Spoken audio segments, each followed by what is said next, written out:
नाज़रीन, गुलामुल्ला शहर में सफ़ाई मुहिम, शहरियुनि में ख़ुशीअ जी लहर।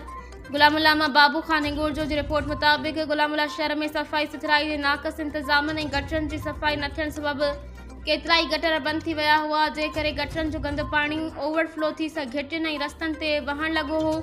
उन सूरत हाल सबबि शहरियुनि खे सख़्त परेशानियुनि खे मुंहुं ॾियणो पइजी रहियो हो।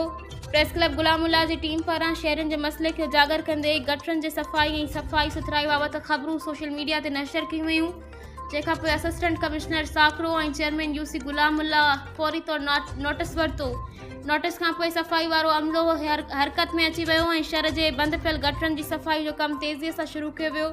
गटरनि जी सफ़ाई थियण सां गंदे पाणी जी रवानी बहाल थी वई ऐं शहरियुनि खे वधीक तकलीफ़ मां छुटकारो मिलियो। शहरियुनि पारां मसइले जो फौरी नोटिस वठी सफ़ाई जो कमु शुरू कराइण ते असिस्टेंट कमिश्नर साकरो, चेयरमैन यूसी गुलामुल्ला ऐं प्रेस क्लब गुलामुल्ला जी टीम जी कोशिशुनि खे साराईंदे ख़ुशीअ जो इज़हार कयो वियो ऐं मुतालबो कयो वियो त शहर में सफ़ाई जो अमल बाक़ाइदगी सां जारी रखियो वञे।